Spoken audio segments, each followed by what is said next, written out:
Hi, sorry, I'm in. It was my fault. I hadn't logged in yet. Maureen, I just made you a co-host and I just threw together some slides. Okay. It must have been some other meeting that I registered and I got that join meeting thing and I copied it and pasted it into the notes. It wasn't this meeting, so I failed to do that. Sorry. No worries.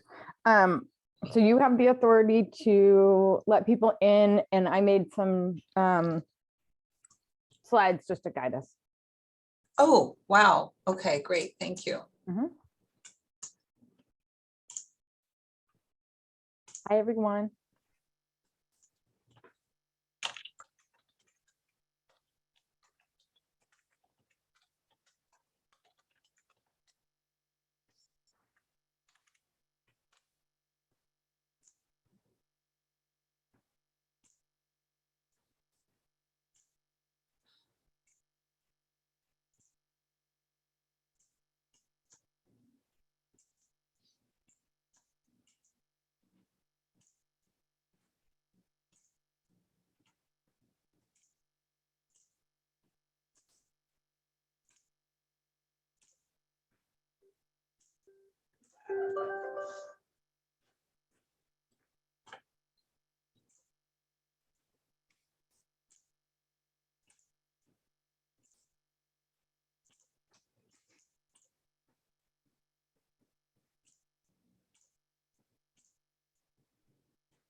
So just for reference, there were 12 people in the WIN meeting that happened earlier today, counting me. Got it. And it looks like we had about 30 people register for this one. So we'll see. Okay.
Maureen, are the notices popping up on your screen when people are in the waiting room?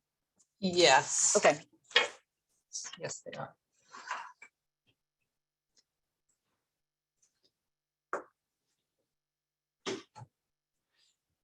I want to know how to make the text in the chat smaller. I have not figured out a way to do that.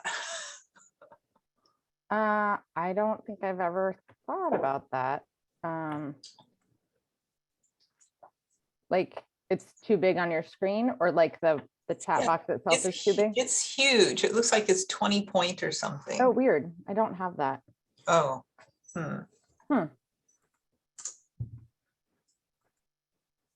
I wonder if it's a setting with your screen. I wonder if you go, honestly, I have no idea. I'll just troubleshoot that after.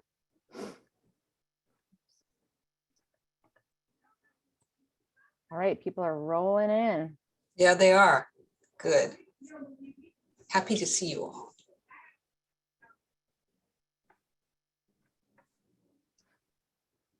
It feels like Friday, but it's not Friday. I'm very confused about what day it is, what month, I don't even know. Yeah. The holiday was great and completely threw me off, as if like pandemic time wasn't weird enough. think today is Wednesday. You know what, I think I'm gonna drop out and drop back in with my headphones on. Sure. Go ahead. There's some noise next door that I didn't anticipate. Okay. So.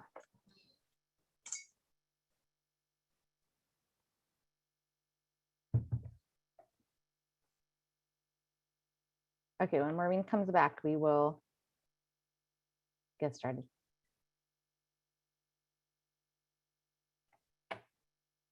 While we're doing that, I'm gonna pull up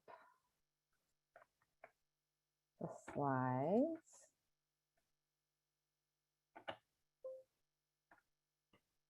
Can people see them? Are they working? Let's see if I can see people. Yes, you can see the slides. Okay. Just want to make sure everybody is at the right meeting. This is the HWIN Homeless Workforce Integration Network meeting. Let's see what time it is. Hold on a second, message from kids school. Okay, good. I think we can probably get started. Maureen, are you back and can you hear us? Let me make sure you have a. Yes, sorry, I'm back and I can hear you. Okay, let me make you a co-host again so you can let people in. Okay, great. Welcome. This is the Homeless Workforce Integration Network meeting, number 2. We wanted to try and have one before the end of last year and life happened and that didn't work. So here we are. And holidays. And holidays, all the things. But we wanted to start. So for those, Maureen, do you want to do a quick explanation of what the heck this group is, why we're here? Sure. Yes, so there is a workforce integration network that has existed for years over on the workforce side that the Workforce Development Board has hosted and the American Job Centers have hosted.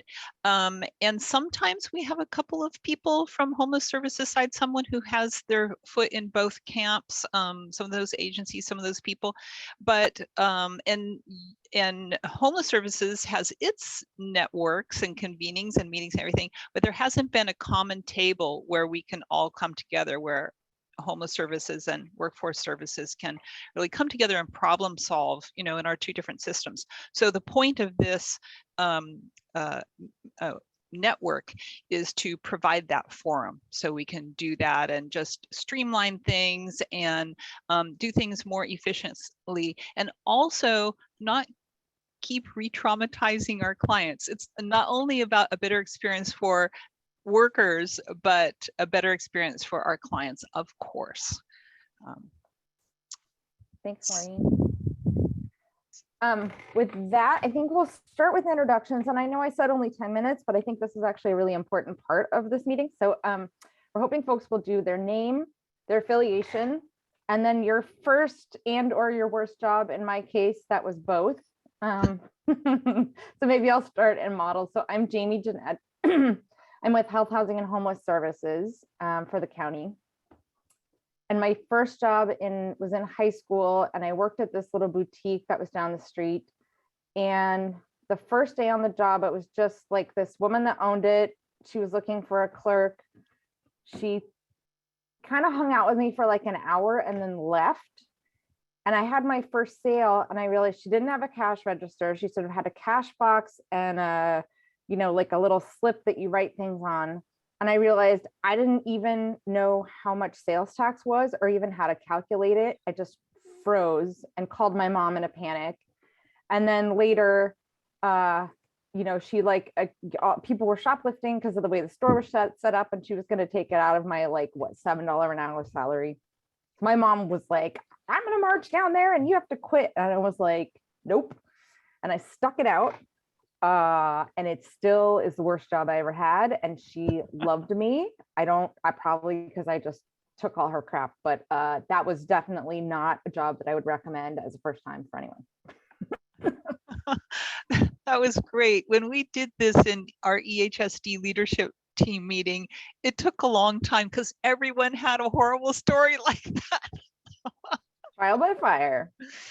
And I think we'll maybe do it popcorn style. So if you can pick the next person, so Maureen, I'll pick you, and then you Sure. pick somebody after.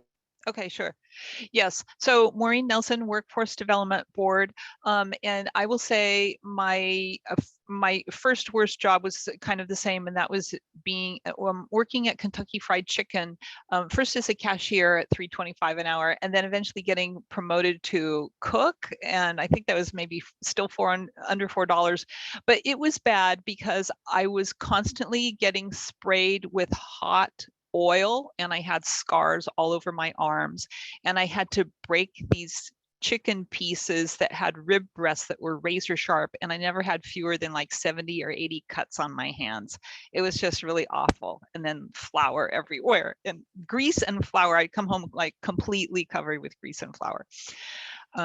So I'm going to kick it to the next person. I see Vicki Connerly.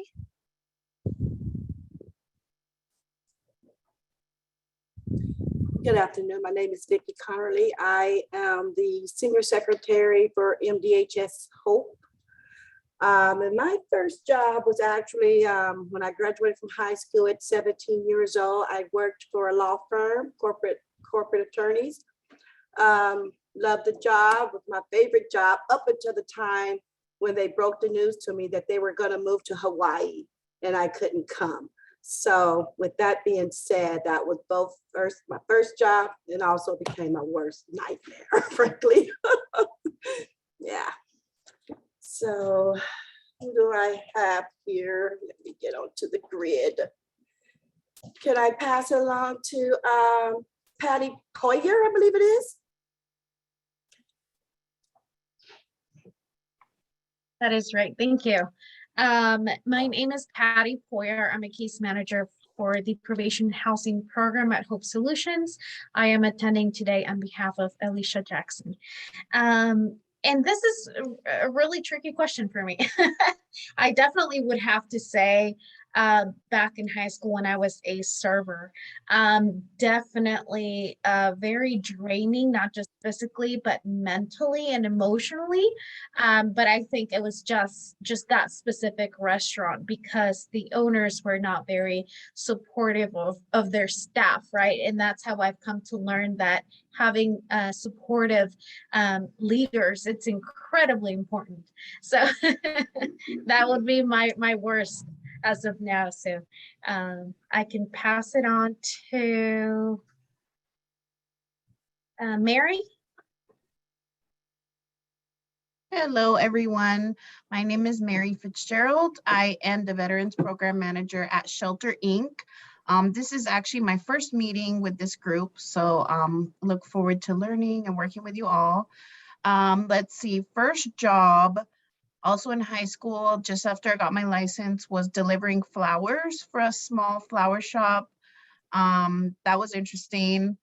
Worst job, I don't know, maybe I'm too nice, but I feel like a lot of the jobs I have, I can't say that there was like a worst, but definitely going to the point of like unorganized leaders and supervisors. I did work at a law firm just out of high school as well. And there, the lawyer, he was like never around and the staff was never around. So I was like in this office by myself, organizing files and papers and like screening calls from angry participants looking for their lawyer.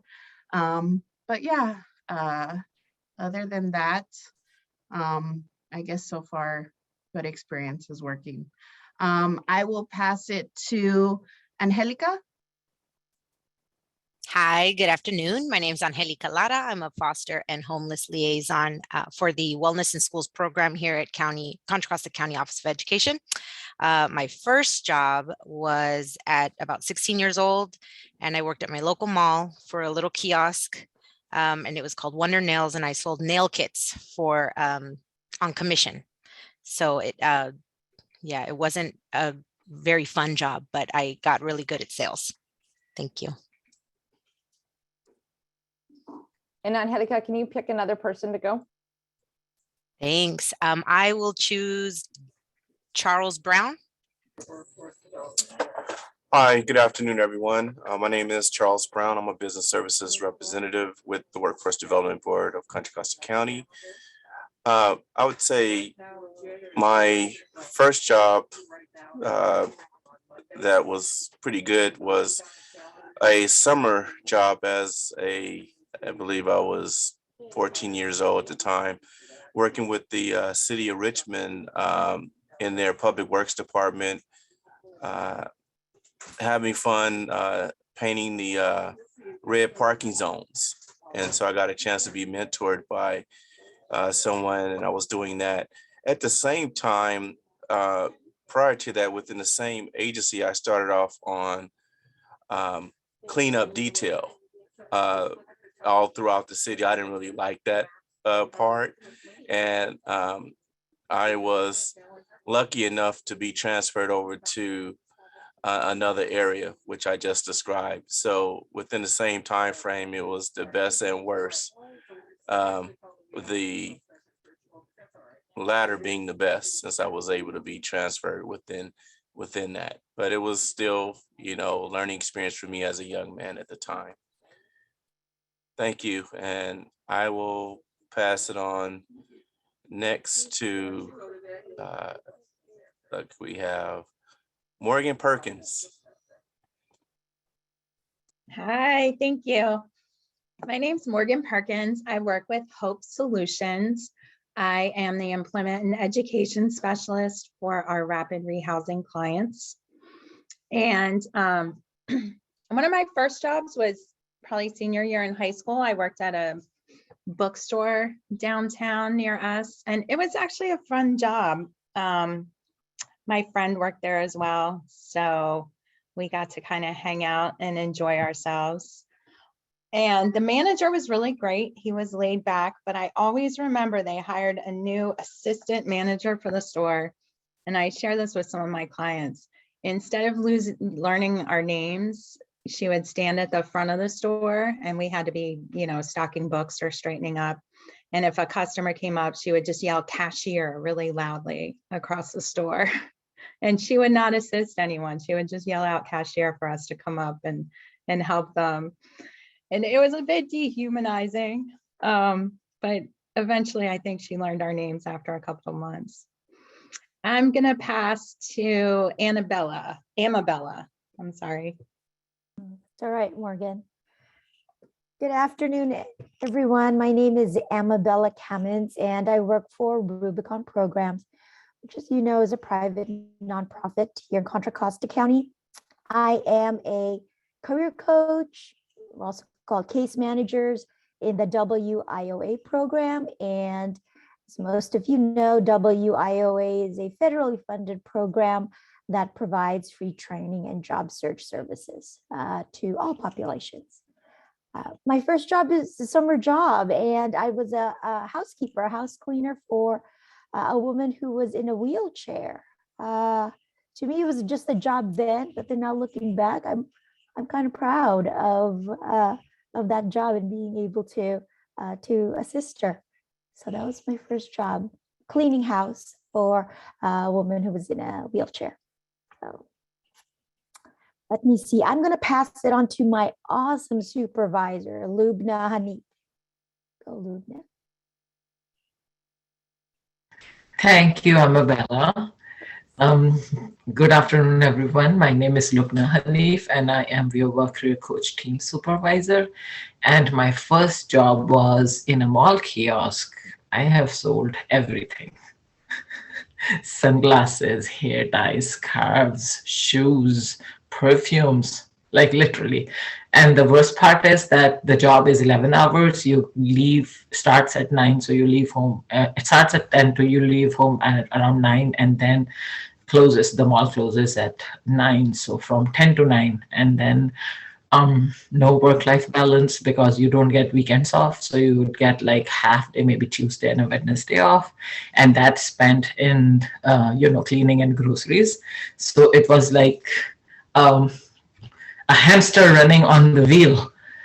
That's what I'll say. So yeah, that's not very ideal situation, but as an immigrant, usually our first jobs are like that, either 7-Eleven or mall kiosk or something like that. But thanks God, things get better in life. But yeah, I would not suggest anybody or not wish for anybody to have their first job at a mall kiosk, because it's not great. And I will pass it on to Daryl Coachman. Hi, Daryl. Hello, Lubna. Hello, everyone. I work for the County Office of Education. I'm a part of Contra Costa Adult School, which operates in the 3 facilities, detention facilities, and I'm a member of the Game Plan for Success program. It wasn't my first job, but it still sticks out as my worst job. I took inventory, like in stores. I would work for an agency that did inventory in stores, and I used the 10-key thing. And there's a couple of reasons it was my worst job. First of all, I was terrible at it. So that's the main reason I didn't like it. We had to get up at 3 in the morning, and I was pretty much fresh out of high school. So, early mornings really wasn't my thing at that point. And, and my cousin worked for me. She's the one who got me to do it. So, I hung in there for a couple of weeks, but, one time we had to, and it was in down Southern California. So one time we had a job in Palm Springs. So, we got out there real early before the sun came up, but by 10 o'clock, it was 100 and something degrees. And we had to wear a tie and all this stuff. And by noon, I was just through. So at that point, I knew that was my last day and I wasn't going to do this anymore. So she tried to talk me out of it, but I quit. I couldn't handle it. And all my jobs since then has been better. I came kind of late, so I'm not sure who has it. I'll give it a shot. Gerald Richards, have you gone? Yes, I'm here. My name is Gerald Richards. I am a volunteer with the Contra Costa Advisory Council on Aging and a member of the board of directors for the Contra Costa Senior Legal Services. My first job that I can remember was feeding the chickens and milking the cow. We had one cow. And the worst job that I can remember is digging latrines and covering them up when I was in the Army in the early days. These days, I am head of the housing work group for Contra Costa Advisory Council on Aging and an advocate for seniors. Anything else I'm supposed to do? No, that's great, Gerald. I don't know if you can see any of the other people. We're just having. Well, I can, but I don't know who was. Okay, let's see. I think. Called for all. I tuned in a little late. No How about Sunny Roller? Hi, everyone. My name's Sunny. I'm the compliance manager at Shelter Inc.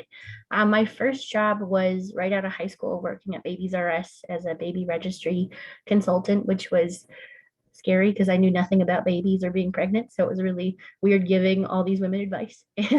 My worst job was I worked as a raw material tester for a pharmaceutical company, mainly because I was so deeply underqualified for that job for how significant it was what we were doing. And it was just also scary because, things can burn you very easily. It was a lot of scary stuff. So yeah, that's all for me. I'll pick Michelle Anderson. Hello, my name is Michelle Anderson. I am the property manager for Shelter Inc. My first and worst job was as a senior in high school as a cashier at Kmart during Christmas time. I'll call on Michael Covarrubias.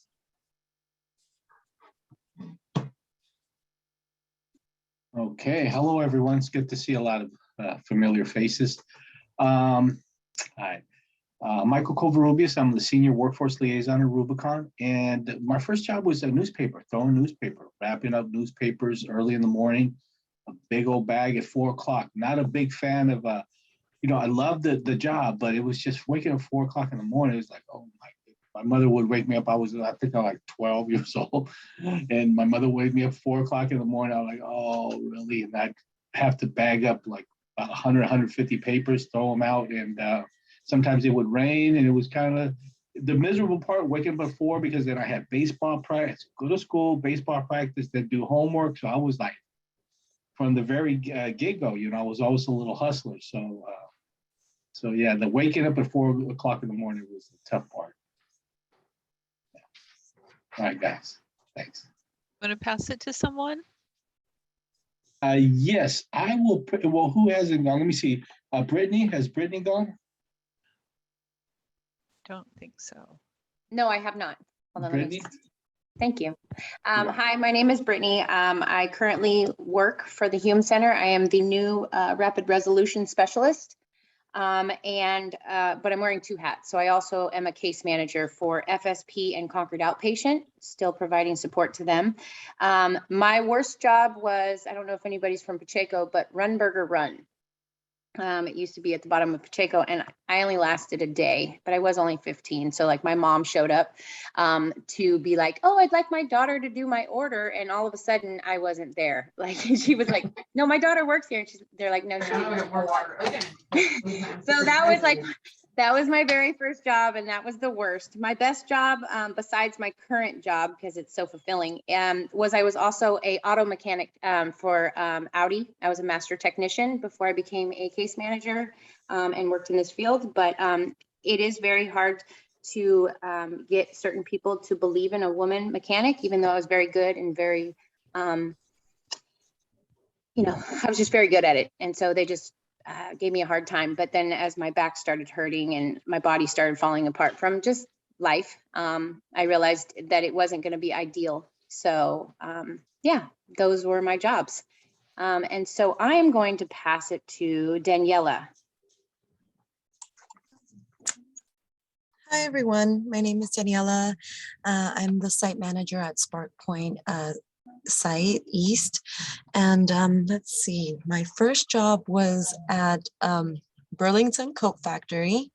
And I remember working in the men's department, and I spent my whole time there adding how much money I was going to make, or how much money was going to come up my paycheck. And then when I finally got my paycheck, it was a big surprise because of all the taxes that they take. So I was like, oh, I was bummed out. And then my worst job was when I was a clerk at the Office of the Public Defender. It's a very, very tense environment, working with a lot of attorneys that have to go to court every single day. And it's not fun for them. It's not fun for anyone. And so that pressure, that tension, it builds up in the office, and there's really no way to release it unless there's somebody, that can maybe find a way. But during the time I was there, nobody really, made an effort to touch base with us, to communicate with us, not to take things personally, because whether we want to or not, the things that happen at our job do affect us to some degree. Well, yeah, that was my worst job. Daniela, you just started your position, right? Yesterday was your first day? Yes, correct. Yes. So welcome. And do you have an email yet or not? Yes, I do. Oh, yes. You do? Okay, great. Sorry, go ahead and pass it on to someone. I know we haven't heard from Susan Padan. Okay, Susan, that's your turn.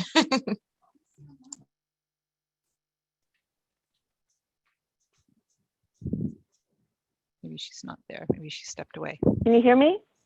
Oh, now yes, you can hear there me? You are. Okay, yes. Okay, sorry, break. All right.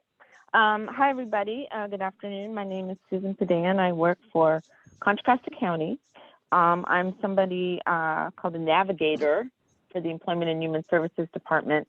which basically helps people either navigate county services, food stamps, and so on and so forth, and also connect people to community-based organizations for additional services. I think my first job, and I don't know if this counts, but it was babysitting.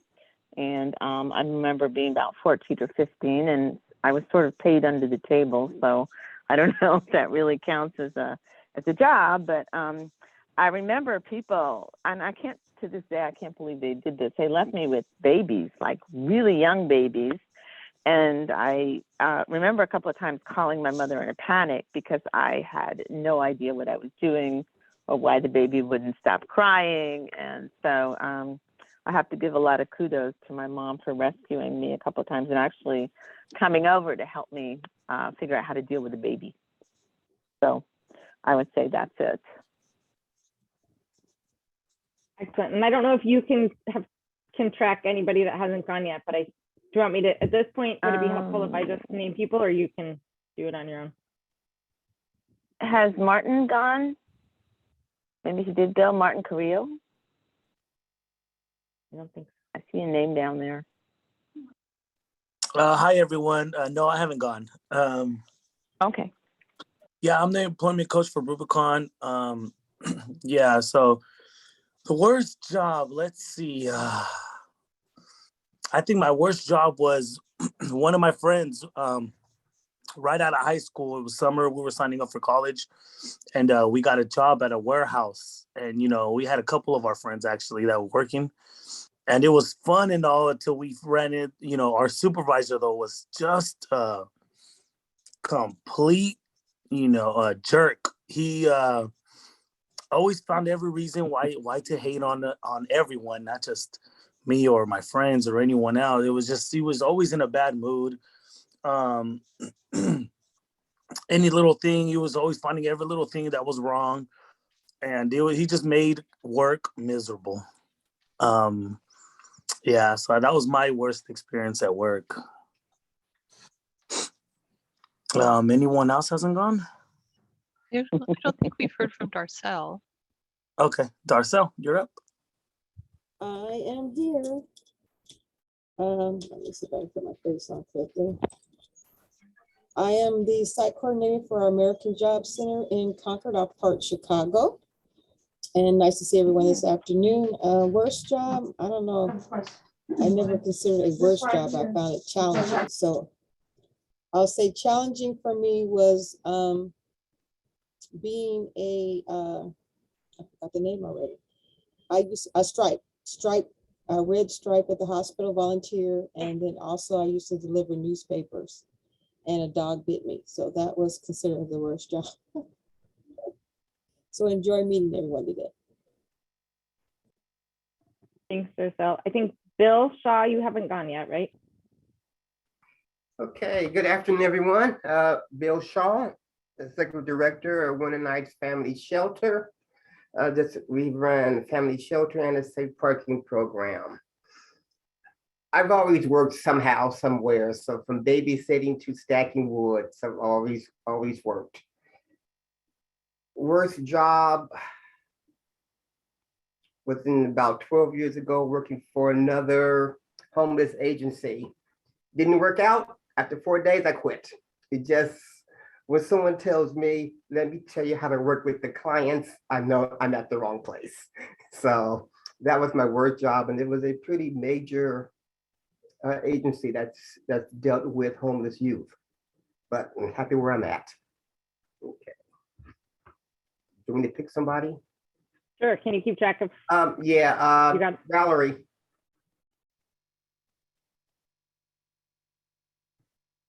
I'll go. Okay, I know Valerie was there earlier. Yeah. Sorry, I was on mute. Okay. Hi, I'm Valerie Slovan. I'm a case manager at the Concord Adult Shelter. And thank you, Maureen, for connecting me to this group. Valerie, I'm so glad you're here. Thank you. My first job, I was about 15 or 16, and I was an office junior in England. For those of you who watch British television, you probably know what an office junior is. My biggest part of my job was making sure that everyone got a cup of tea and a biscuit. So that was my first job. I've done a lot of really, I've had some awful jobs. When I was young, all I ever wanted to do was travel, so I would do anything to make money. So the hardest, most backbreaking job I've done was picking olives and working in a fish, dishwashing in a fish restaurant. So I just smelled of fish day and night. On the plus side of that, it was on a Greek island. So, you know, what am I going to do? That's it. Thanks. Valerie, do you want to pick somebody, or do you want us to pick for you? Yes, you pick. I think Magdalena. Hi, everyone. My name is Magdalena Montalvo. I'm a youth services specialist at Contra Costa County Office of Education, working with our WIOA youth program and also transitioning to work-based learning, which is more interfacing with employers and coordinating work sites and work experience for youth. My worst job, I mean, I definitely had a share of bad jobs, but I think the one that comes to mind right now is I was 19. I worked at a it was a computer training school at the time where they were teaching Lotus, like Lotus 1, 2, 3, and WordPerfect. So the owner, it was a small mom and pop. The husband and wife used to fight all the time, and I was kept in the office. My boss used to gumbo, and he used to leave all the time, and then he would give me a script of what to say to the wife. And I was getting only pay commission. It was $5 per every sale I made. So every time somebody enrolled in like a $5,000 course, I would get $5 out of it. So for some reason, I stayed there for like 6 years. I paid for my wedding. I paid for my move to the Bay Area. I made a ton of money. He paid for my insurance, and he loved me. He gave me the best recommendation, but it was just an interesting job. It was my first job. Thank you. Thank you. Leonard, how about you? I'm not going to count the house chores, but which was very, very few, and coming up with a 10 sibling family with 7 sisters in a traditional Latin family. So there was the work distribution, I could acknowledge now, was not very fair. But my first job that I remember was as a paper boy, and I know somebody else said that yes, I had a paper route, 2 blocks, but they were very long blocks, and my brother had the adjacent 2 blocks, and my older brother had the adjacent 2 blocks, and my cousin had the adjacent. So it's like about 8 blocks that we did. The unfortunate thing about all that is my cousin and my oldest brother got aged out, so to speak, and my closest in age brother inherited theirs, and that didn't last very long. And I was the last man standing. And I had to do like 6 or 8 blocks. Had to go home, reload, go back out, and I didn't even know what I was doing. The worst part of the job, folding the papers and hauling them around and throwing them. At some level, that was kind of fun. But the worst thing was having to go knock on the door and ask for the monthly rent or the fee for the paper, because some people would avoid you and they give you all kinds of excuses. It was just like, it was very uncomfortable. So yeah, that was the worst part of a job I kind of enjoyed. Thanks. Will you tell us what your affiliation is? So you with an agency? Yes, I'm currently with the Veterans Accession House. I'm the executive director. We do transitional housing for homeless veterans and the grant per diem program for the VA. Awesome, thank you. And did we hear from Patricia? No, I was just going to say, I see Patricia.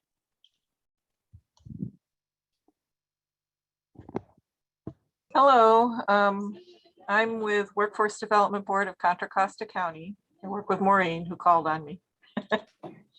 I'm a business service representative, And my first job was a paper girl.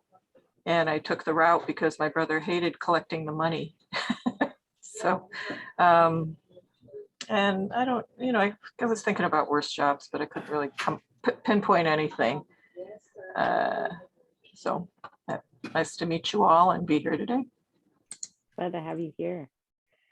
All right, I think we have 10 people left. Go ahead, Maureen. Serene? Good afternoon. I'm Serene Terrasses. I work for Rubicon. I'm one of the WIOA career coaches. Worst job was going door to door and selling portfolios. I hated it because I was just out of high school and I didn't really care about talking to people. So that was kind of weird. I ended up leaving in the middle of lunchtime. I just thought it was weird to talk to people and try to sell portfolios. It was just regular portfolios. And that was my first job and my worst job all at the same time. So good to see everybody, some new faces and some, I wouldn't say some old faces, just some good faces that I remember well. Hi, Jamie. So good to be here. Thanks, everybody. Hi, boss. Lubra's my boss. Kevin, did you go yet? I don't know everybody, so somebody. No, I did not. And I've been sitting here listening to others reminiscing, and it's causing trauma because first off, I'm the director of property for Shelter Inc. And I had to milk the cows and clean up after the cows in the barn, but that wasn't my job. That was grandfather's farm. But then I also worked for Kentucky Fried Chicken, which reminds me why I generally don't want to go to a chicken restaurant if I don't know what's going on back there. And paper routes. Those were certainly a thing in the middle of Kansas. There you go. I don't know who went. That's fine. We can look. I see. I think Elizabeth. Steady.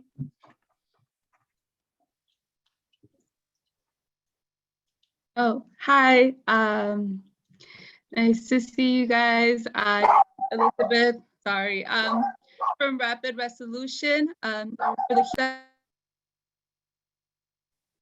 I think my worst job or my first job was in Jack in the Box. I was a senior in high school and I was working in Jack in the Box. I think that was probably also my worst job because I think since I was the young one in the Jack in the Box, they tended to kind of like give me extra jobs to do, and I think because I was younger, they were like boss me around a little bit more. But yeah, it was definitely an experience. I'm grateful for it. And I think one of my best jobs is probably the one I have right now as a rapid resolution specialist, because I do feel like it's very fulfilling and, I get to help people and it makes me feel like I'm making a difference, and it definitely correlates with what I want to keep doing in the future.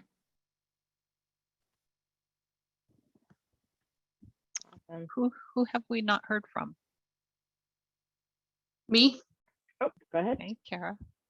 Hi, I'm Kara Levine. I am the transition specialist at Kalani's Adults Bowl. My worst job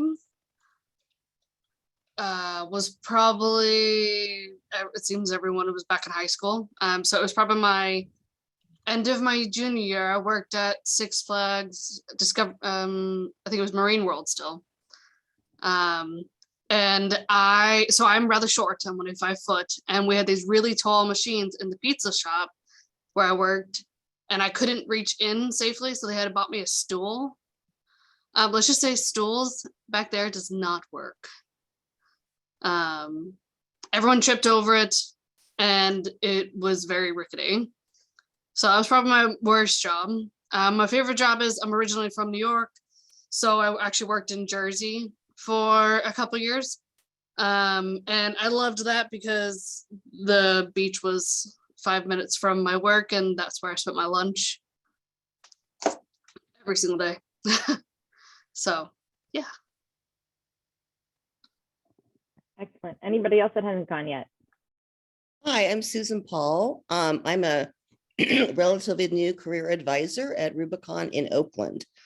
And my first job was at Bullock's Department Store in Pasadena, California, in the women's lingerie department at the holidays. And what cracked me up was the amount of men that came in like the night before Christmas to get their wives or their girlfriends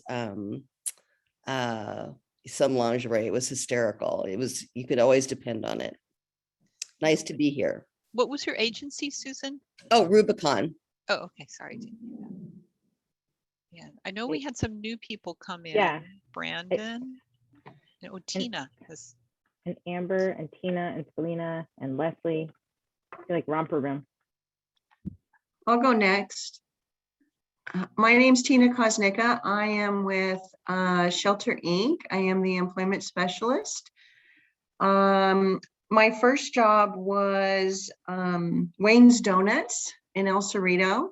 And I applied when I was 15 and a half and not supposed to work until I was 16. However, he didn't check that. So I had my first job a little bit early. And although it wasn't my worst job, one day I showed up and we always had to have our hair pulled back. And so I had some bangs. I had my hair in a ponytail and I had some bangs. And Wayne walked up to me and pulled my hair and said, "These need to be tied back." Needless to say, I was pretty mortified, but I didn't quit. I had friends that worked there, so I continued. The worst job I would have to say was at Black Angus. So I was a young mother of 3, and I thought, I got to get out of the house. I got to do something. You know, I was a stay-home mom. So I thought, oh, I'm going to go be a server. And so I got a job with Black Angus, and they scheduled me to come my first day on a Friday night at 5 p.m., which was probably the absolute worst time you could schedule a brand new employee to start work. Everyone was running around. No one was able to train or show me anything. And so I stood in the back of the kitchen, and I was like in an expedite area where when the plates came off, they would, put the sour cream and the onions and the bacon and all that. And I had a girl come up to me and say, "You're standing in my spot." And I moved, and I last maybe an hour. I took off my apron. I didn't even tell anyone I was leaving. I just walked out. I'm like, this is not for me. Happy to be here, and thank you, everyone. Thanks, Tina. Brandon? Hi, all. Full disclosure, what are the first 2 questions? What am I answering? Sorry, your name, your agency, and then your first job. And if you can't think of your first job, your worst job, whatever makes the best story that's also a short story. Great, okay, thank you very much. So Brandon Worth with Shelter Inc., looking over our shelter systems and in the 3 counties and employment services with Tina, and our mental health initiatives, and a couple other programs. Okay, to the point, probably my first job that was officially with an organization was Boundary Oaks Golf Club on the driving range. Prior to that then was odd jobs, and that was construction sites with fencing companies and concrete workers and other fun stuff. Sweet and to the point, as you asked. Thank you. And Amber? Hi, everyone. I'm with Veterans Accession House. as well as Leonard. I am a case manager here, helping veterans transition and prepare for permanent housing. My worst job, which is sadly also the most fulfilling, was I was a CNA right out of high school. And like I mentioned, it was very fulfilling, but that particular nursing home where I worked was really badly managed. We were always understaffed as well. So it was just very stressful as far as a physical and mental toll. Thank you, Amber. And I think we have Leslie, Selena, and maybe Barb left. I can go ahead and go. Hi, everyone. My name is Leslie Garcia. I'm the Director of Programs at the Contra Costa Crisis Center. We answer 24-hour crisis suicide hotlines and the 211 information referral line. My first job was as a cashier, and I was terrible at it. So I only lasted 3 months before I put in my resignation. Thanks, Leslie. Okay, anybody else that hasn't gone that wants to share your name? Hi, my name's Barb Hunt. I'm with St. Vincent de Paul, Contra Costa County. We have a workforce development program along with support for people in need, such as basic needs, such as rental, utility assistance, and a lot of food pantries and more. One of my first and also kind of worst was, I think I was probably 10. My older brother was maybe 13. He got a job to cut the lawn at the funeral home on the corner of our street. The grass was, though, about 2 feet tall, and what he thought was going to take about 2 hours probably took us about 20 hours. So that was a great experience. Thank you. Anybody else left? Yeah. Hi, I'll go next. I'm Selena. I'm with Case Veterans Session House with Amber and Leonard, case manager here. My worst job was at Payless Drugstore. I must have been 14 or 15, and everybody went there for their alcohol and cigarettes. And because of my age, I couldn't sell to them, so I'd have to call for a manager, which would never come. And the adults, which I am now an adult, would be impatient because they wanted their alcohol and tobacco, and nobody would come, and customers would get mad at me, out of my control. But I hated looking like the helpless teenager. Thank you. And I see Gloria Bell. Is there anybody else? Yeah, it's me, Denise Mills. Hi, good afternoon. My name is Denise Mills. I work for Contra Costa County Youth Continuing Services. I am a case manager at Cali House. And my worst job, I was sitting here thinking about this. I think I was about 17, and I was working back east where I came from, and I was working in a mental hospital there as a CNA. And my first day there, I noticed and recognized a lot of abuse towards the patients. I literally seen a young man take off his belt and literally whip one of the clients. With that, I reported it. So the next day when I came back to work, I figured everything was cool and dandy. They was going to get rid of these people or reprimand them one way or the other. But what happened was they discharged me. So I lost that job. And what I'm grateful for is that it didn't deter me from my compassion for Health and Human Services and to help others. It was very overwhelming to me at that time, but I've overcome it, and I sit back sometimes. And it's funny, I still see a lot of that in certain jobs that I've worked throughout the years. Even there's certain things that go on in my position now where I work, but you learn how to put your blinders on and keep going. And that's a very disappointing thing to me because it's a disservice. And it overwhelms me, but that's just the way sometimes things are. But I still love Health and Human Service. Thank you. Anybody else that has not yet shared name, affiliation, and first or worst job? Yeah, Gloria Bell? Okay. Yeah. Hi. Glorabel Pastrana. I am the business service manager for Rubicon Programs. My very first job, I don't know if you want to count a paper route, but it sucked getting up at 5 in the morning, 4 in the morning sometimes as a young kid. I know my mom didn't appreciate that that was my first job because she would have to get up with me. But my real first hourly paying job, I was making $4.25.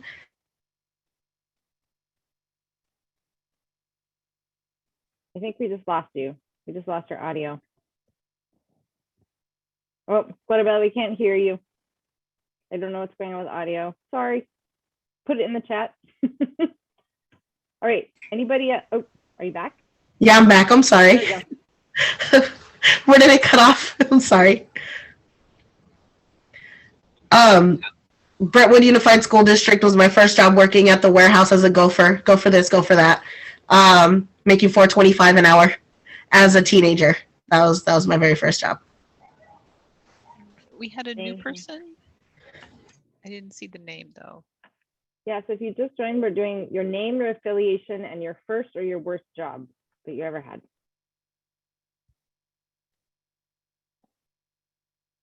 I think that's me. I'm new. I'm sorry, I was on a other meeting. You're good. Go ahead. Oh, and I just left an office with a lot of people, so I can actually take my mask off. Sorry, never know. So say again, I'm Mani Bontek. I am Mount Diablo Unified School District. I work for the homeless education program. I just got this position recently, but I've been in the district for many a year. And my first job or worst job or both? One or the other. Okay. Oh, I think my first job was literally cleaning my church, which for my age actually wasn't bad because it gave me some money. Excellent. Thank you. Okay. Is that everyone? And I think at this point, if you come in late or you haven't shared, we might have you share in the chat. There are a few things we want to get to. Yeah. So I would just like to say thank you everyone for sharing, and sorry that took so long, but I actually think it was valuable to remind us of the kinds of things that our clients are facing. We put up with a lot, but if we can help them see beyond that, like you are not stuck in this first job forever. We've moved on. So just thank you for opening up. There was a lot of insight there. Okay. So Jamie? Yes. And you all can see the screen. And one of the things that we talked about at our last/first meeting was figuring out chair and a co-chair for this group. And really just wanted to talk a little bit about sort of what that would mean, time commitment, and then see if there's anybody that wants to do it.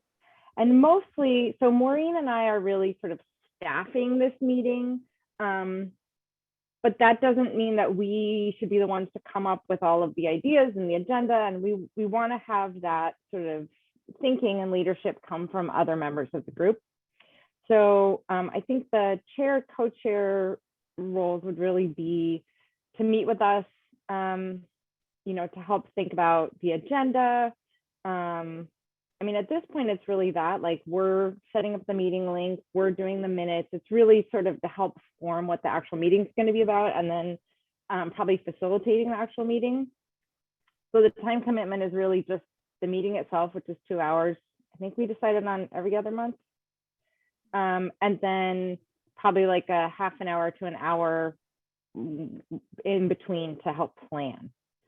So are there any folks that are interested in that? We don't really have like a structure yet for like official votes and whatnot, but we don't really have an official structure yet for like how long you would do that. So I know it's a little loosey-goosey, but I think we're thinking, somebody will take this on for maybe 6 months at least, see how it goes, and then reassess if they need to step down for some reason.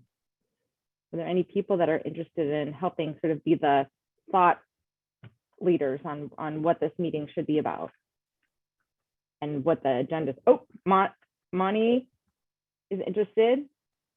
Okay, Good. is it Moni or Moni? You had it right the first time. That was great. Okay, That doesn't great. happen often. All right, we have one person. Is there anybody else that wants to be a partner? Oh, can I see anything in the chat? Okay. Great. So I see Amabella says, I realize there are people here from Mount D Unified. They work out of Mount D Adult Education in Concord. So if you have folks who live in the area, I'm happy to connect and talk about WIOA training and employment services. Awesome. We're going to have a little announcement and sharing section at the end, I promise. Anybody else that wants to step up and help chair / co-chair for future, probably maybe like the next 3 meetings at least? I'm looking, I don't see hands. Sorry, could you reiterate what would the role Yeah. entail? Yep. And Maureen, feel free to jump in, but I think it's really mostly to help like meet. So you guys would meet with Maureen and I in between these meetings. So these meetings are every other month, just to help plan the agenda. And then you would share the so like the talking that Maureen and I have been doing and sort of the facilitation, you guys would do that part. So we're just behind the scenes sort of staffing it. So it's not a big lift. It's mostly just helping think about the planning and then facilitating the meeting. Yeah, and I'm happy to support. I want to say a little bit more. So for the WINS, the counterpart on the workforce development side, there was usually like the site coordinator, and that person did everything. They did the planning and the facilitation and, you know, sent out the invitations and all that stuff. We're trying to break it up so none of those are a heavy lift, you know, and like getting guest speakers, if that was something that that group wanted to do, each group geographically East, West, and Central did different things. So some would have a lot of guest speakers and some would not because they wanted to plan a community resource fair or something. But I'm happy to take assignments from the chair. So if you go like, oh, we really need someone to speak on this or that, I'm happy to go bird dog that and make the connections and book the people. So I will support you any way I can.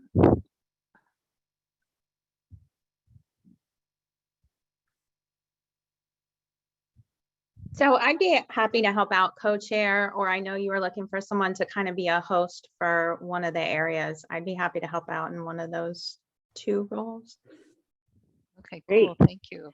And I see Angelica said she would want to confirm with her supervisor, but interested in shadowing until they have confirmation. So that's great. So we've got 3 people that are interested in helping think about it. And so maybe Angelica, you become part of the conversation and see what it looks like. So we'll reach out. That's okay. Great. Thank you. Great. All right. That was easy. Anybody else? Yeah, Jamie, do you want to talk more about the regional facilitators who would be helping in the breakout I rooms? forgot about that part. Thank you. I completely forgot about that. So one of the other things that we have gotten feedback about people wanting is breakouts by region. So East, West, and Central. Because we had talked like in the before times, maybe we would have physically had meetings in West County, a meeting in West County, a meeting in West Central, a meeting in East. Because it sounds like there's some issues that are overarching that everybody's struggling with or needs support with or wants to talk about. And then there's some stuff that's sort of regional or people want to build their networks regionally. So in certain parts of the county. So we were also looking for, thank you, Maria, I forgot that part, for like one person in West, one person in Central, and one person who's primarily focused in East County, to kind of be the anchor for those breakout groups when we do them during these meetings. And really it's, again, that person would be just sort of facilitating the conversation. And then either they or they work with somebody in that breakout group to report back out to the full group. And we don't really have assigned topics yet, but that could be something that you do in your group, is figure out like, is there something that we're struggling with as a team? Or it could just be popcorn that you guys are just talking about whatever's coming up for you. But we really are trying to carve out some regional space So I think thank you. That's the second part that we're looking for is at least again, maybe for the same time period of like 6 months, if you are primarily in one part of the county, be the anchor for that group. And then I think what we'll do for people that work across the whole county and don't want to be in a special regional breakout group, we'll leave the main room as that space too. And maybe figure out whoever that is, like whoever in that group, will figure out an anchor for the sort of countywide. Does that make sense? Sure. Okay, so is there anybody that's interested in doing that for a particular part of the county? And you tell me what part of the county you are. Yeah, and in. Morgan, were you interested in Central? Yeah, is Central like Concord, Okay. Martinez area? I would do Central, that's cool. Yeah, do people need me to distinguish what those parts of the county are? Is that helpful? So like, I think of West as basically El Cerrito all the way up to Rodeo. So like El Cerrito, San Pablo, Richmond, El Sobrante, all the way up to Rodeo Crockett. So you said that was Morgan for Central. And so Central is like Walnut Creek, Concord, Martinez, Pleasant Hill. And then in our work, sometimes we kind of lump in South County. So if there's people that are working in kind of along the 24 corridor, La Miranda area, probably lump that in. And then East County would be sort of Bay Point all the way out. So Bay Point, Pittsburgh, Antioch, Brentwood, Oakley, Clayton. So if that helps you figure out what areas you're talking about. Yeah, and I see Betty Geishert Cantrell from Spark Point just joined us. Okay. I won't ask what her first or worst job was, but Betty, just to catch you up, we were looking for volunteers for chair and co-chair, which I think we have, and now we're looking for volunteers for regional facilitators. These would just be people who would facilitate the little breakout groups when we have these meetings. So we have someone for Central, we're looking for West and East. Well, I if could do anybody one of else is those, West interested, or Gerald Richards would facilitate West County. Oh, awesome. Thank you, Gerald. And I could do East if you, unless someone else would like to. Oh, that would be good. That's awesome. And you haven't just signed your life away. We'll just do it for a chunk of time. And then that's awesome. Yes, thank you. Okay, I'm writing all this down.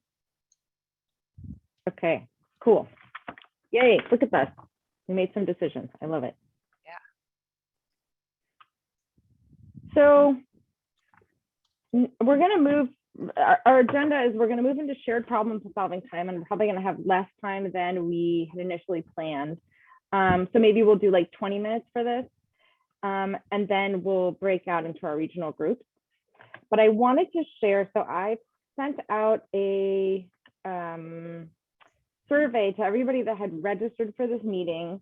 Well, first we sent it out to everyone kind of in the world that we have on our list, but then to the people that registered for this meeting, essentially saying, are there any problems, burning problems that you guys want to bring to this group that you need help with?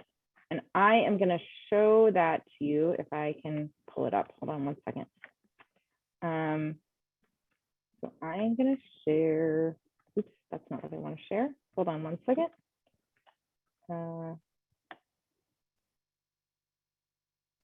We're just going to do it this way, I think. For some reason, it's not letting me. Okay, so can you guys see this is an Excel sheet that has the answers that people gave? So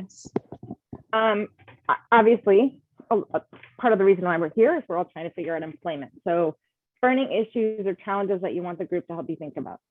So I see employment, I see meaningful employment while living in a shelter. So let me look at number 2 and see if I understand. I hid who wrote them just because we didn't say we were going to make that all public. But most homeless services are overpopulation with data that doesn't assist homeless youth. There's not enough housing referrals for foster youth or youth in general. So I think my takeaway up for that is like focus on youth experiencing homelessness and housing. Another one is how to get people housed most quickly. Another one is how to help those with mental health issues and substance use disorders get help, especially when they need an inpatient program. So meaningful employment while living in a shelter, lack of public transportation to get back and forth to work, criminal background and large gaps in work history, mental illness and AOD challenges. And then the last one is, while we have a workforce program, it's very difficult for homeless residents to participate given their barriers. How can we help them? Is it possible to prioritize housing for them if they're in a workforce program? So we obviously can't like tackle all of these right now, and we'll be gathering more. But are there any of these that folks feel like they want to just take some time and talk through and troubleshoot? Maureen, I don't know how this has worked in the WINS. How does a group decide usually what they want to work on or talk about? Yeah, we would just kind of, I think we would discuss it and triage like what is most doable where we would feel we can, move the needle a little bit, or we may do subgroups like, these 3 or 4 people want to work on this thing and these 3 or 4 people want to work on that thing.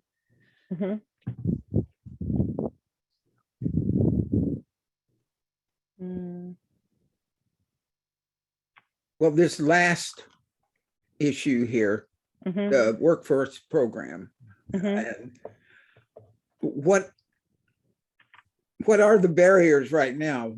What prevents a person who's living in a shelter or not living in a shelter and is homeless in participating in the program? Are there requirements in the program that preclude them from participating?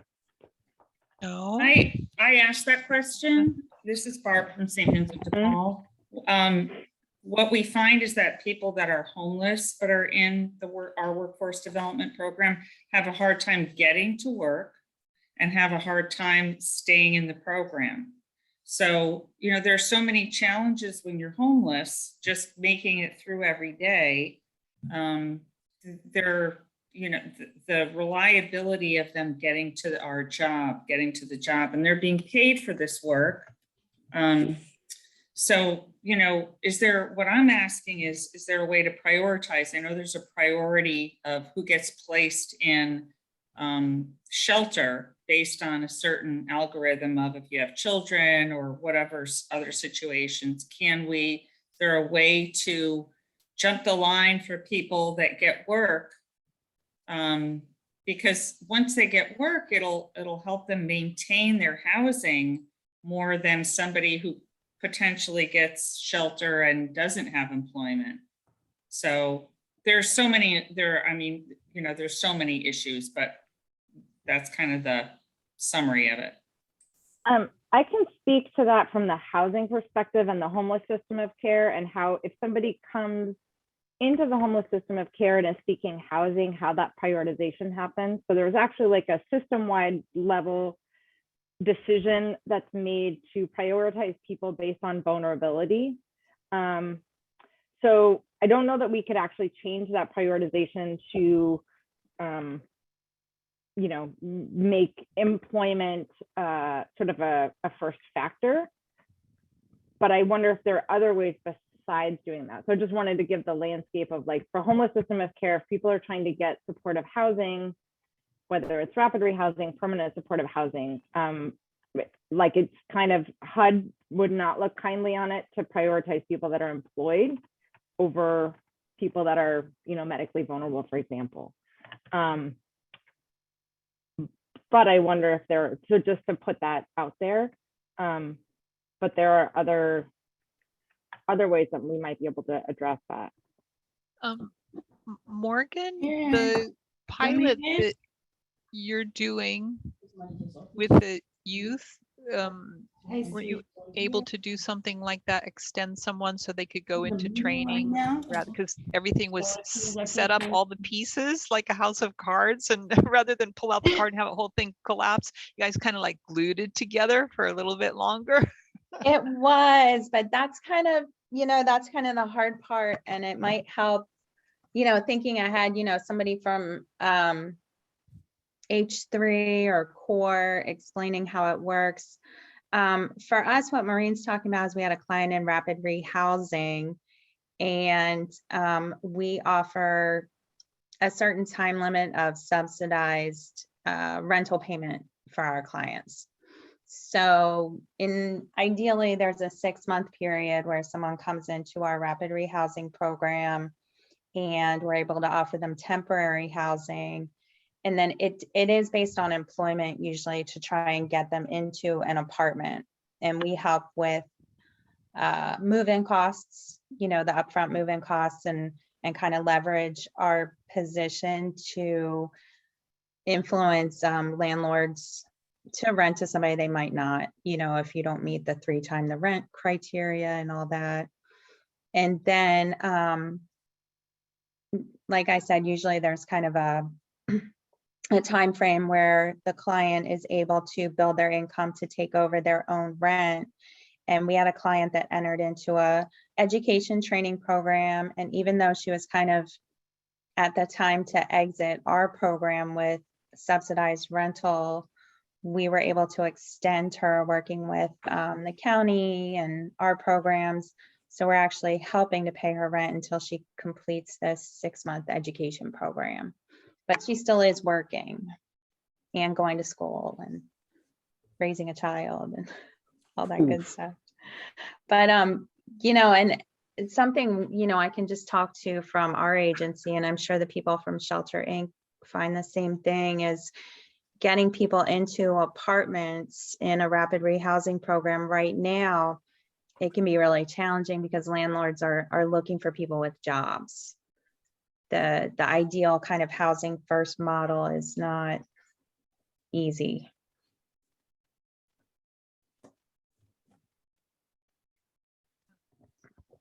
Thank you. So sometimes things can be adjusted still within program guidelines, and other times there's just regulations there that aren't going to let it happen. Well, I was thinking myself that there are programs for people to volunteer to drive folks from place to place. There are a number of programs in the county where there are volunteer drivers. And it seems they don't have a lot of trouble getting volunteer drivers if they don't have to do it all the time. But I just wonder if that would be an addition that you could make for somebody that is homeless, to have volunteer drivers to get them to work. I don't know whether that's feasible or not, but it's something that occurs to me. And that would help them get housing if they had a job. And I don't know how viable it is to set up a program for that. But it's something I think ought to be considered anyway.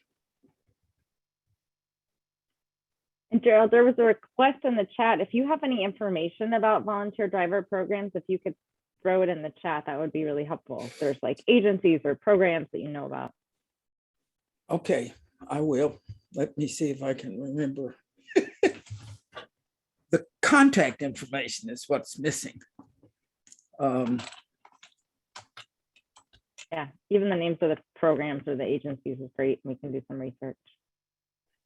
Well, the Advisory Council on Aging funds, or the AAA funds a couple of programs that have volunteer drivers associated with them.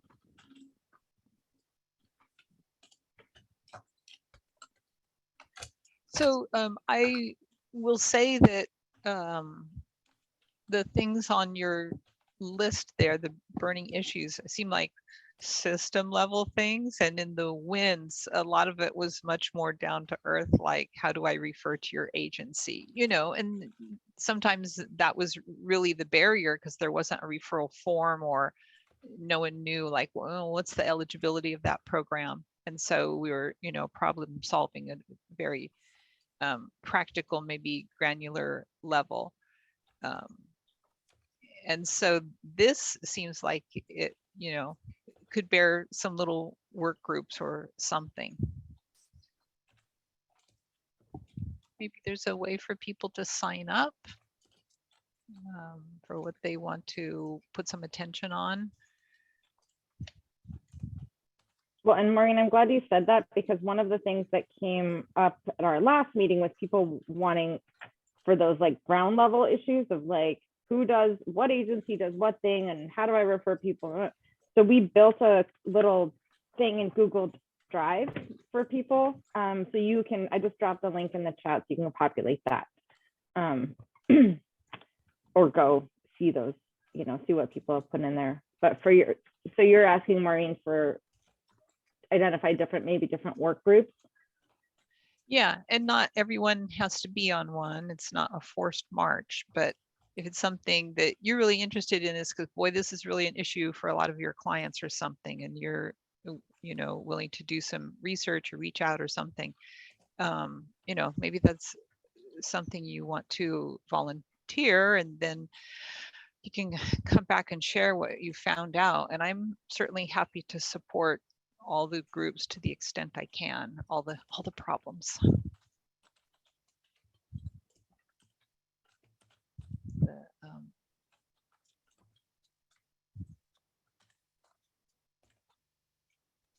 So I just wanted to capture what we think those different groups might be. Am I sharing the screen? So just trying to capture what we think those might be. Okay. Can you say again what this resource list is? I just clicked through to the Google Doc.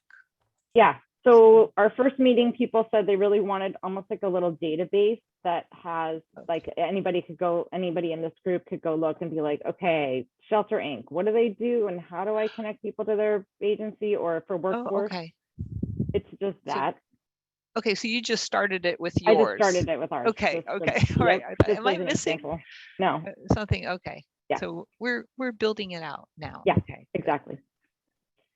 But to So go back to your, Jamie, yeah. Would you want us to go in and fill in our contact information or? Yeah. So that's for you guys to all fill in your own stuff that you want people to know.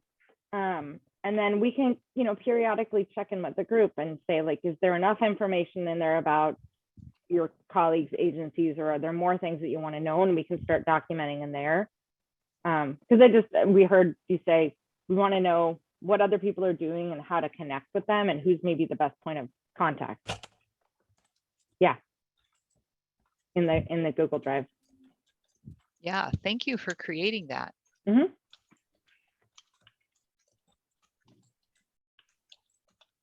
So to go back to this sort of problem solving time that we're in, are there specific, so Maureen, I heard you suggest maybe breaking out into working groups on different things. Mm-hmm. Do people have thoughts about what those different topics might be, what those different working groups might be?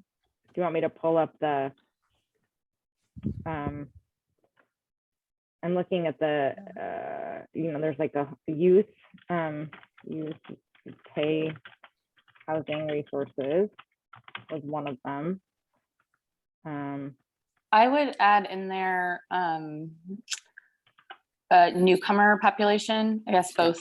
I mean, I have a large growing population of older students who are newcomers, but then also I have families who are coming, you know, refugee families coming, and all of them are looking for work. And so navigating work as a newcomer, I think, would be a good topic. Jamie, one issue is how we separate families from singles and seniors. That's a whole different ball game in all these areas as well. When you talk about transportation, if you got a 4-year-old kid that might have daycare or a 6-year-old, you may not want them to be driven by somebody you don't know. So it's how do we engage family with a whole different set, whether if you're a single parent, safety issues and employment issues, how to stay focused. You know, if someone's coming into service, whether it's a shelter or at EDD or whatever, do they understand the dynamics of a homeless family? You know, what they may be going through, because I find they can lose that motivation very quickly. And basically they're gone. So it's a whole different place how we meet homeless families who are definitely in crisis and in trauma mode. Okay, does this capture sort of like- families as a bucket? Yes. That also made me think of the fact that there are just some probably key topics that are challenges that are like the big challenges that we're facing as homeless populations trying to find employment. So that would include transportation, that would include childcare, I heard you say. So maybe, you know, kind of breaking down the barriers could be one whole group of like, what are the main barriers and how do we address them? Yeah, I like that. Organizing it.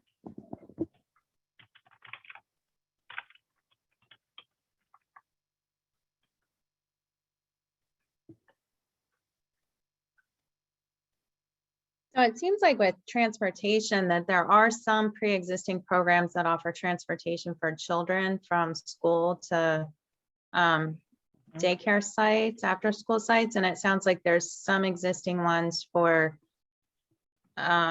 this elderly or the senior population. So it seems like what's missing is kind of that transportation for the work, the work group. Adults getting to work and young adults or your transitional age youth population. And maybe that's an untapped resource is finding a volunteer or creating some kind of funded volunteer organization to get transitional age youth rides to work. I don't know.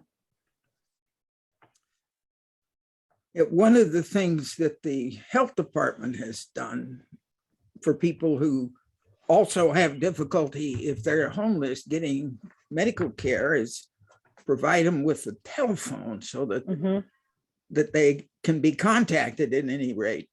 And that helped quite a bit. Might be something that could be added in. So I tried to capture that here. I have it captured under employment barriers as like phone and internet access as a challenge, but we could start to also maybe start to capture the possible interventions. Are the phones still available for those of you, like I'm looking at Valerie and other folks that are, No. they're not, that's No. what I thought. They weren't, the Obama phones, that program has ended. I think you can still get the Obama phones. Yeah, I think many she's of our clients used to get the phones from Community Connect workers. So the Obama phones, I think, are still available, though you have to have certain identification. You can't just go up and get an Obama phone. Got it. Of course, you have to find where they are also. Right. Also, some of the other barriers facing our homeless population and our homeless adults who live in the shelter. They're only here for 4 months. Many of them who do work are homeless because they are in low-paying jobs. And we don't seem to be able to stretch that time to really give our homeless population an opportunity to work more, to think more long term. You know, how do I reach that goal of having my own place? I mean, I have a couple now, they are a couple, they're both working. They are both in low-paying jobs, part-time jobs. 3 months from now, they are still not going to be anywhere near being able to afford a place to live. And that can be very demoralizing, you know, that they are working and they're not getting ahead. And then, you know, they may drop out again and give up that job because they're not getting any benefits. The hours are, you know, all over the place.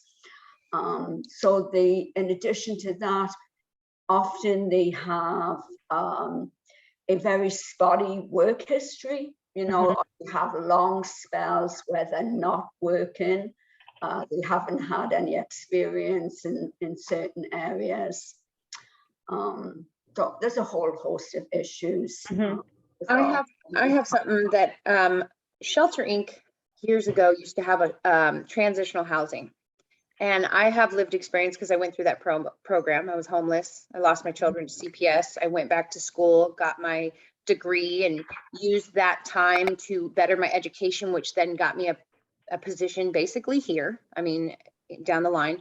But the transitional housing was such a key to the success because first you went from AOD, right? You built your confidence. And then from AOD, you went to outpatient. Yeah. And at that time, they had the transitional transportation to and from, and then they would also drive you to work and drop you off.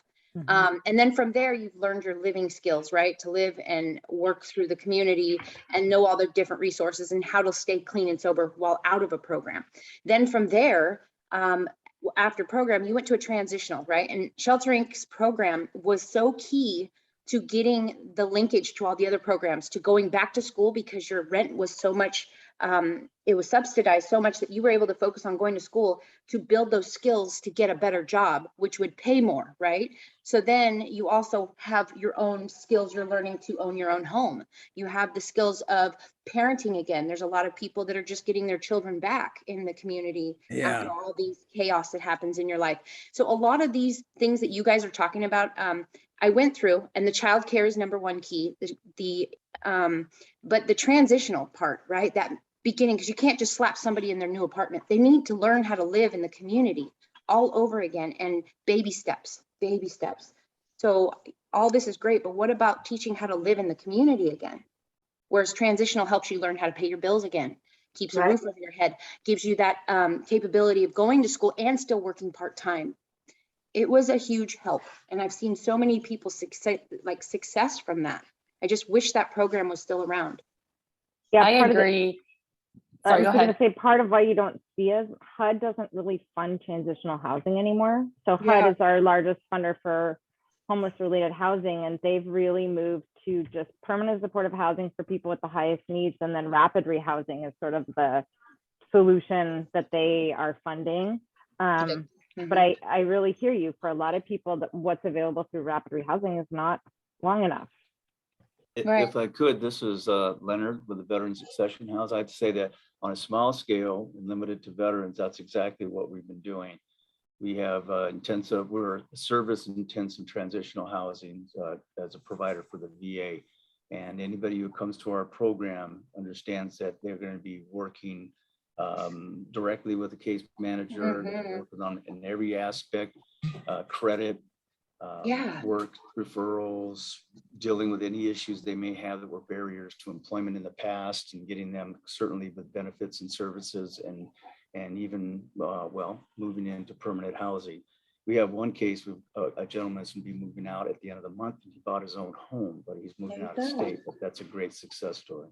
Yeah, I'm buying my first house right now as we speak because of the way it was laid out for me in the past. I mean, I was the worst of the worst, and now I'm here in these meetings with you, supporting to find the same programs for these individuals because it is key. You need to learn to live in the community again, and that's baby steps, credit, school, starting all over, learning how to trust community programs. I mean, a lot of our veterans are afraid to even accept the help because all they've ever seen is loss, or I gave my life and look what I have.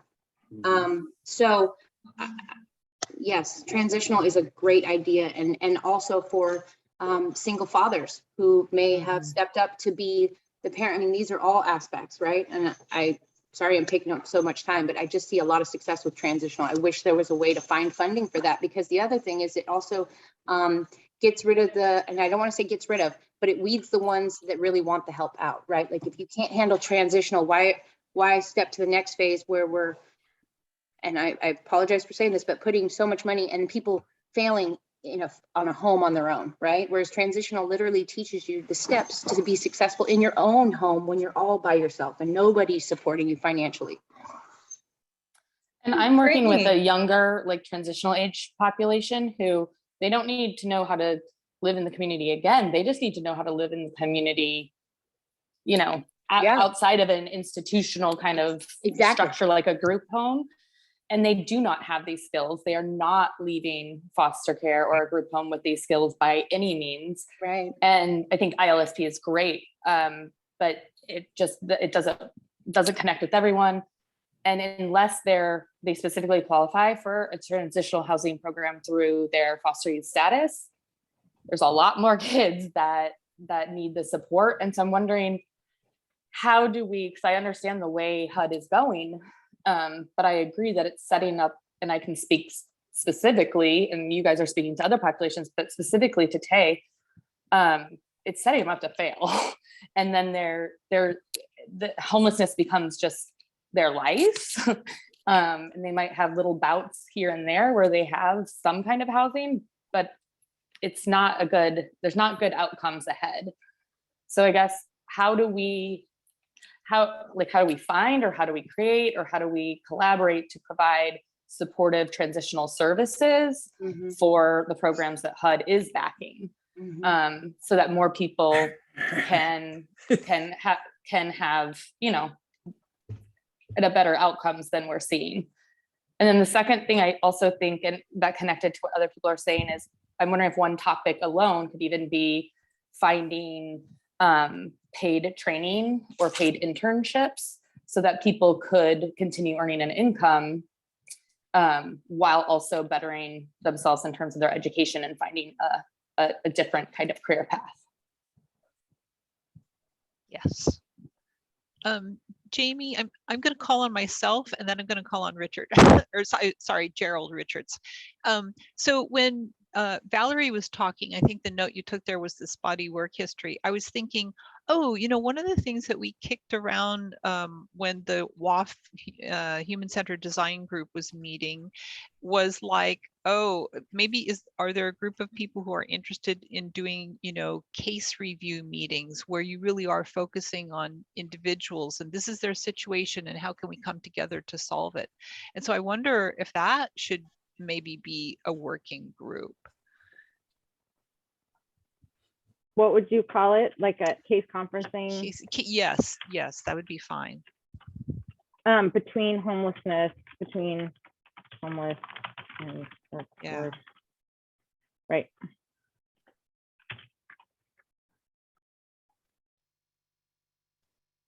And Gerald? I'll put my... Yes, right now the legislature in Sacramento is behind housing, and they've been doing a lot of housing legislation. Last year, they passed a number of innovative housing bills.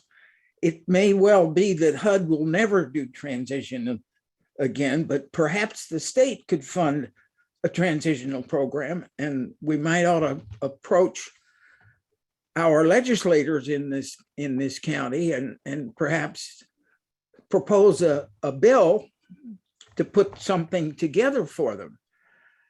It's probably a little too late to get anything done this year, but you can get started on it and have it in the hopper for next year. They have reduced the number of bills that each of the legislators is allowed to introduce because of the difficulties meeting when they're not meeting in person. But they have put a lot of bills through nonetheless. And the governor is also interested in the housing area right now too. So I think this would be a good opportunity to do something about that. I don't think HUD is ever going to get back in the business, not as long as we've got the kind of Congress in Washington that we presently have. Yeah, and I think, one of the things I can do is see if there were reasons that HUD decided not to fund transitional housing, and I think some of it is evidence-based. But there may be other kinds of housing models that might work better for people that are seeking employment, for example. So yeah, I mean, I think this question of like legislative advocacy is a big one. And then figuring out what to advocate for is like a whole second, a second piece. I was actually going to ask if you could change legislation to legislative / advocacy. So we're going to do that.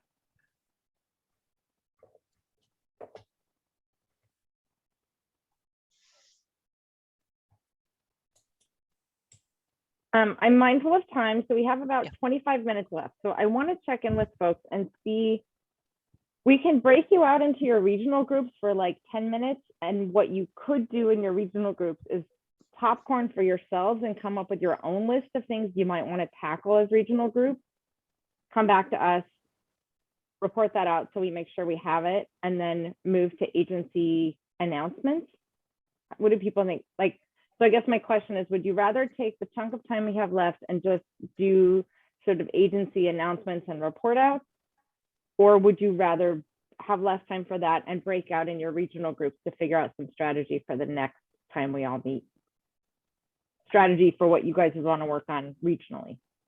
I would rather, you probably don't want to hear from me first, but No, I would rather skip the breakout time this time. Okay. I feel like this was a really intense meeting and we got a lot of, important work done. And I just want to go to the updates. Okay, so let me check in with everybody else. If you feel like you want the breakouts, you can either drop that in the chat, raise your hand physically, or put your little virtual hand up. Okay, I see another skip the breakout. And again, this would be like you'd break out, by East County, West County, Central. Okay, I'm seeing skip the breakout. I've got 3 skip the breakout, going once. Going, okay, great. Yes, Phil? Okay, so I think we can use the rest of the time and just have folks report out on what you want people to know. And Maureen, how does this usually work at the WIN? Is it basically like agent, if you have some pressing news that you want people to know? And I think we can also put stuff in the chat if you don't want to. Yeah, people would just raise their hand and the facilitator would call on them. So. Okay, I'm going to let you manage this part. Okay. Okay. I think if you have updates, I'm going to put mine in the chat. Okay. Gotta keep looking at both screens here. We have we had 35 people. Now we have 33. And one person came in, Tamara Diaz. Could you just say your agency? She's still here? Came in late. If she's with us, she's with Contra Costa. Oh, she's here. Hi. Hey, sorry, I am here. I'm kind of doing double duty with my clients currently, so I apologize. But my name is Tamara Diaz, and I am the case manager for Pomona Apartments for Contra Costa Youth Continuum of Services. I help run a transitional living program for TAY youth from the ages of 18 to 24. But Contra Costa Youth Continuum of Services also has 2 other programs. We have a transitional living program in Concord, which is called Mary McGovern House for TAY youth as well. And we run the only youth shelter in all of Contra Costa, which is Cali House in Richmond, California. At Cali House, the youth can stay with us for up to 4 months. And in both of our transitional living programs, the youth can stay with us for up to 2 years. And then we work too, like someone else was saying, and I was like, when you were talking, I was like, yeah, preach, Tay. But yeah, we do the same thing. So we prepare them to go on and be successful after they leave us and hopefully never hit the homeless system again, basically. Any questions? That was a lot, real fast. Oh, thank you. The last thing I do is I run the Youth Action Council for Contra Costa County. So we work directly with Jamie and H3 to change policy around homeless youth. And we also work with the COC. We actually have a member that's on the COC for the youth seat. And we're looking forward in this new year to start to do our great work again and hopefully participate with the pit count if we can get to it and stuff like that. So. Hi, can I say something really quick? Yeah. Hi, so I'm with the WIOA program, Contra Costa County Office of Education, and Tamara Diaz and I have been working very closely together for the last 5 years with WIOA. With the transitional housing component, which she's coordinating, and I'm coordinating the workforce services, the transportation support, and all the support services. With the first service was paid work experience, where the youth were immediately placed to work.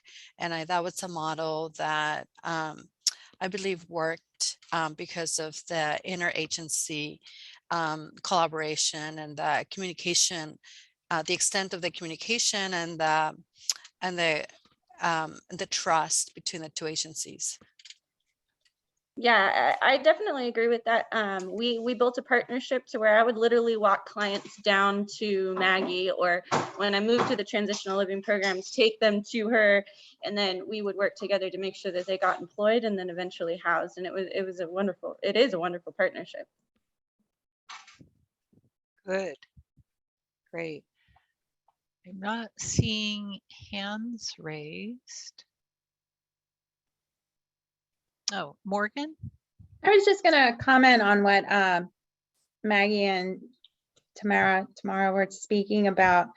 And that seems kind of like a great example and kind of what we're trying to build out of this group, and sharing the resources and sharing specifically what the different groups do, understanding who the person is, and having that really direct contact where you can just walk the person into your office and you know what the next steps are going to be. And that kind of, maybe that goes in with the case conferencing that you guys put on your list between homelessness and workforce to kind of identify that exact steps that those individual clients can take to really get the most out of all of these, you know, hardworking organizations, and just make the process easier and in our short amount of time that a lot of us get with people. Yes, Yeah. yes, absolutely. Sorry, go ahead. I definitely found that it was useful. We used to do CCYCS when I was the case manager at Cali House. We used to partner with ILSP, Independent Living Services program for former foster care youth, and they used to come to our case conferences and see whatever they could do to help the former foster care youth get jobs, or if they could help with funding, or, you know, we collaborated really well together. We still do. About twice a month we get together and talk about the THP plus or the AB12 youth. Okay, great. And you're reminding me, I love ILSP myself. I've spoken there a couple of times and know some of the folks there. That some of the WINs have chosen to have arcs focused on a particular population. So for instance, they'll say, you know, now these were networks that were meeting monthly. So, you know, if this is every other month, I don't know, we may have to think about how, you know, how we want to do this. But when they were meeting monthly, you know, for this quarter, for these next 3 meetings, we're going to focus on youth, and we're going to have different speakers come, or different agencies or programs or whatever speak just on youth. And they would move on. Okay, now for the next 3, we're going to focus on veterans, or we're going to focus on, you know, the Department of Rehabilitation and Services for People with Disabilities. So that's always a possibility, as well as maybe having a work group that focuses on a particular population. So just things to think about. Yeah, and if you guys need any help with any of that, my Youth Action Council and I are more than willing to come, and we are very skilled at presenting on our services, as well as we coach other parts of our team on former foster care youth and have advocate for them as well. So just let me know. Okay, and the Workforce Development Board actually has a subcommittee on youth. We have a youth committee that has you know, been there forever. Used to be the youth council, and then with reauthorization, now it's the youth committee. But they, have fantastic information and speakers, very engaged group. So, we have a counterpart and need to connect.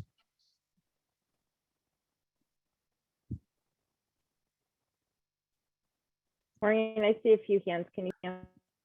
Okay, I'm not seeing, so. Betty, I see Betty's hand up. Oh, I'm sorry, Betty, yes.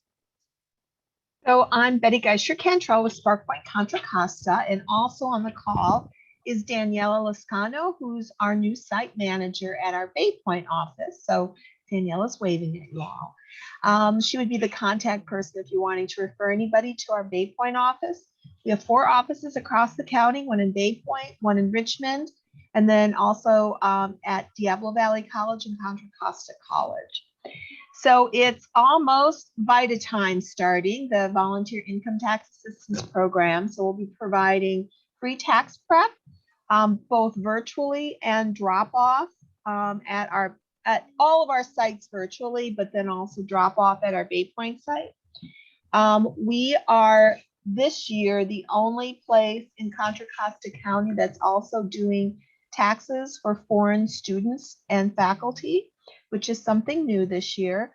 And we are also the only place in Solano and Contra Costa counties where people can also apply for an ITIN. So an individual taxpayer identification number for folks who don't have social security numbers but would like to pay taxes. And then for our existing clients, so people who are working with us around budgeting or career advancement, credit building, we also have consumer law attorneys. For our existing clients, we also have rental assistance available of up to $3,500. So if you want more information, I put our contact stuff in the database that Jamie did, or you can Google us. So thanks much. Yeah, and I think in the year 2020, 2021, they helped almost 640 clients and helped them get over $1 million in refunds, altogether total. So yeah, putting money back into the community. And we're doing taxes from 2017, 18, 19, 20, and 21. So 17 through 21. Taxes. Oh, Michael, I see your hand up.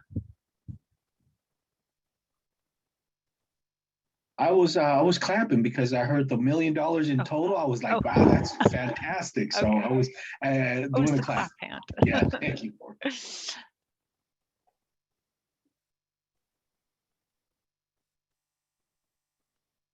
So one thing that you had brought up in the talk section about what are some important points, there was one topic that I know it's not exactly a what is it?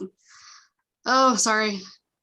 Announcement for the agency / program, but it's more of a question based off of the immigrants. We have a lot of students coming from Iraq and Afghanistan, and what services programs are there out there now? I've only been in this job about a year and a half. Before that, I was in the business world, so I'm not 100% sure when it comes to this. Well, some things right off the bat that I can think of is there's the International Rescue Committee, there's Lao Family Community Development, then for professionals, there's Upwardly Global. But each of those agencies could probably connect you to other agencies. Could you put those in the chat for me? Yes, I will. Amazing, thank you. Hi, Kira? Yes?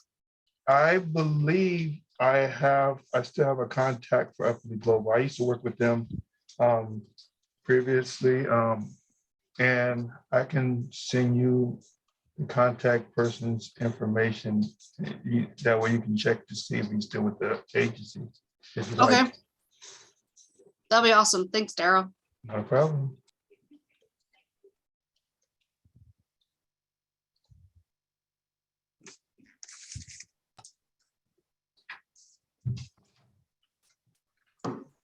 I got a private message from somebody asking Shelter Inc. if folks from Shelter Inc. might be able to give a quick update about some of the new funding and new programs. They're saying like they're not always sure who to refer people to at Shelter Inc. depending on what their needs are. I know you guys have a lot of different programs.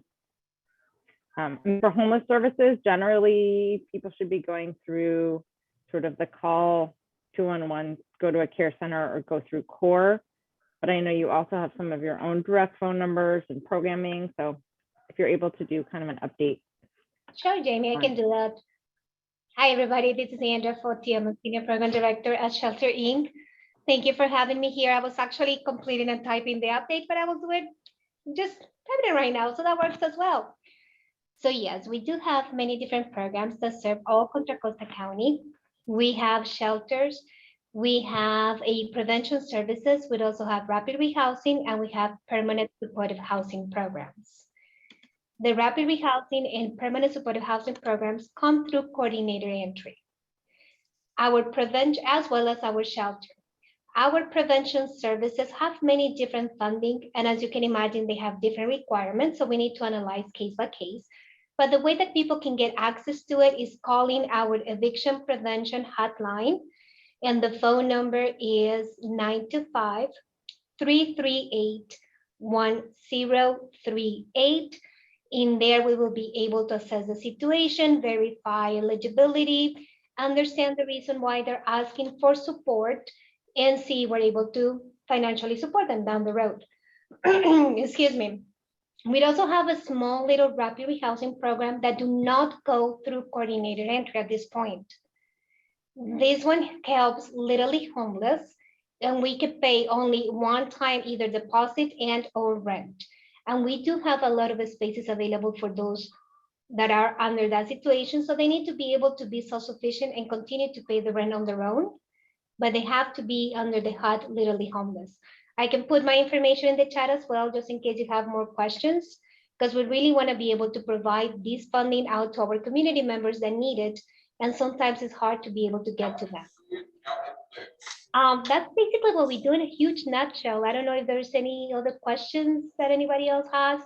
I was very happy to hear what Brittany was saying about the way that the transitional housing helped her through Shelter Inc. And as Jamie said, unfortunately, we do not have those programs anymore, but we'll try to provide the same support and help to those that are part of our rapid rehousing or permanent supportive housing programs at this point. And so the other thing that we have also doing lately is due to COVID-19, we are supporting the state program, providing technical assistance to those who want to register directly with them. That is not a program that Shelter Inc. manages, but we help those that want to complete an application and provide information as well. And lately, what we have done is we have some team members attending some of the 3 courthouses in Richmond, Martinez, and Pittsburgh, certain days at certain time, and they're providing some type of support to those who want to enroll into the state program or have any questions in terms of what to do when they need housing assistance or legal assistance. So that's kind of the latest that we started like a month ago or so. We put a little bit on hold the in-person meeting because of the uptick in COVID that everybody's going through at this point, but we hope to resume next week the in-person meetings at the courthouses too. So we have that as well. Thank you, everybody.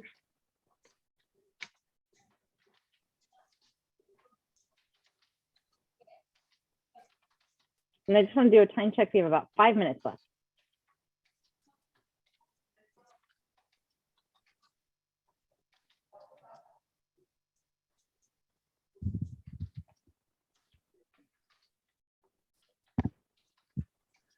So maybe we should talk about next steps.